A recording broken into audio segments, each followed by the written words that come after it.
So co-sleeping is a really tricky topic.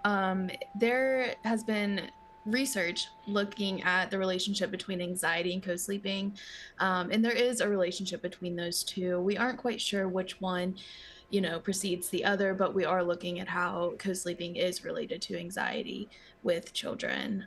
So it is one of those patterns that's really, really hard to break, but there is often a lot of benefits in breaking that cycle in regards to even boundaries between parents and children as well.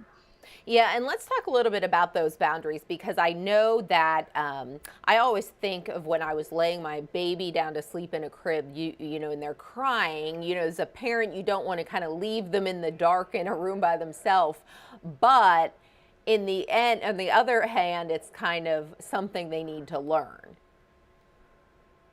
Absolutely. And it can be really scary, especially as new parents. A lot of the co-sleeping we're looking at is whenever it's getting into the older ages, like 9, 10, 11, 12, in regards to that anxiety and the boundaries. We're also looking at how it's really, really important for the children to be able to self-soothe. Not just at bedtime, but this can also help increase their confidence to self soothe in other environments as well, such as school, with friends, and places like that. So we're kind of looking not just with the anxiety, but also self-soothing and becoming more independent from the parents as well. And what do you suggest about those boundaries for the older children? Because I know that it's tricky, when a child is actually verbalizing that they don't want to be alone, they want to sleep with a parent or an adult. What do you recommend from your point of view? Yeah, it's really hard to try to put it in on each kid because every child is so different.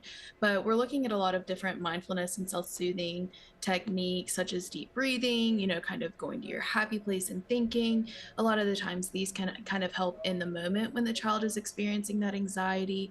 We also work a lot with baby steps, because we can't wake up one day and all of a sudden co-sleeping's done. So we're looking at the baby steps of first getting, the child in their own bed, and then having the parent be in there for a little bit, and then slowly, decreasing the amount of time that they're in there.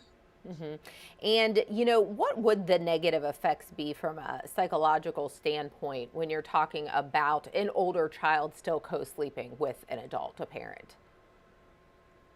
Yeah, so a lot of the times, it just kind of I kind of go back to that self-soothing too, just kind of that independence and that attachment too. So that we want the kid to be able to self-soothe at night, go to sleep on their own. We want them to be able to go to school and be confident, and have those skills that will also help them as they pursue adult or as they go into adulthood as well.